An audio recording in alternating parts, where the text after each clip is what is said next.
চশমা পরছো আর তার জন্য তোমাদের চোখের পাশের দাগ বেড়েই চলেছে। ভুলটা ঠিক কোথায় হচ্ছে জানো? এই ভুলটা কিন্তু অনেকেরই হয়। কিভাবে বুঝবে এটা শুধু চশমা পরার জন্য, নাকি এর পেছনে আরও কোনো কারণ রয়েছে? আর এই সমাধানই বা কী? চিন্তা নেই, তোমাদের এই সকল সমস্যার সমাধান আমি এক্ষুনি করে দেবো। Hi, this is Sonali from beauty world. আশা করি ভিডিওটা তোমাদের অনেকটাই হেল্প করবে, আর তার জন্য লাইক, শেয়ার আর সাবস্ক্রাইব করতে কিন্তু একদম ভুলো না। কথা দিচ্ছি তোমাদের সময়ের মূল্য সুদ সমেত ফেরত দেব।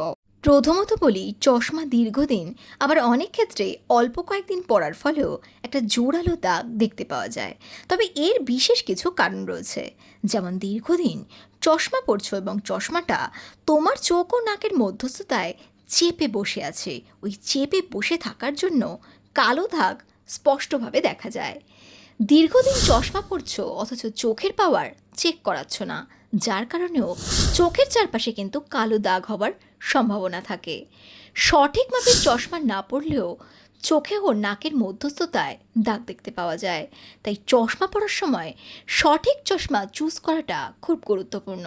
আর তার জন্য বর্তমানে একটু অ্যাডভান্সড এই ধরনের চশমা মার্কেটে অ্যাভেলেবেল রয়েছে, যেটা পরলে দাগ হবার সম্ভাবনা নেই বললেই চলে।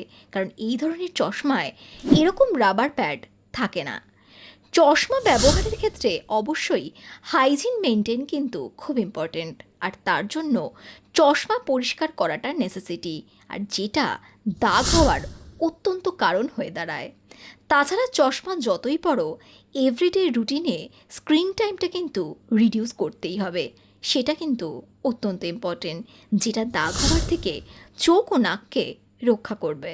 চশমা অনেক দিন ধরে পরার ফলে অনেক ক্ষেত্রে চোখের মধ্যে একটা ইচিং হয়, আর সেটাকে রিডিউস করার জন্য আমরা চোখ চুলকাই এবং চোখে অতিরিক্ত ঘর্ষণের প্রভাবেও চোখের মধ্যে দাগ দেখতে পাওয়া যায়। এছাড়া হরমোনাল বা জেনেটিক কারণেও চোখে প্রেশার পড়ে, তাই চোখের চারপাশে দাগ হয়ে যায়। কখনো কখনো সেটা আমরা বুঝতে পারি না, ভাবি চশমা পরার জন্য হয়েছে। অপর্যাপ্ত ঘুমের অভাবেও এই ধরনের সমস্যার সম্মুখীন হতে হয়। তার জন্য প্রতিদিন অন্তত ৮ ঘন্টা ঘুম অত্যন্ত নেসেসিটি।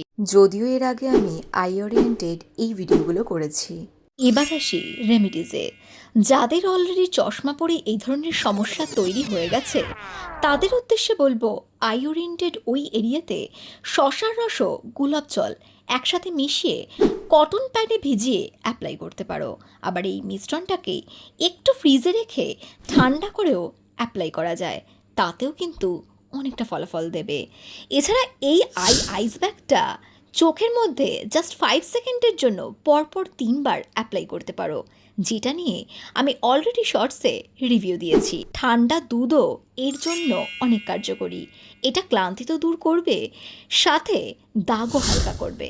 এছাড়া ঘুমানোর আগে ভাইটামিন ই ক্যাপসুল ও অ্যালোভেরা জেল একসাথে মিশিয়ে চোখের চারপাশে অ্যাপ্লাই করতে পারো, তাতেও কিন্তু কিছুটা দাগ রিডিউস হবে। সাথে গ্রিন টি ব্যাগ ফ্রিজে রেখেও চোখের ওপর অ্যাপ্লাই করতে পারো।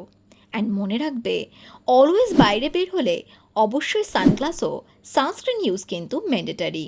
সাথে আমি এই কয়েকটা আই জেল রেকমেন্ড করলাম, যেটা অ্যাপ্লাই করলে ভালো রেজাল্ট পাবে নির্ধারিত।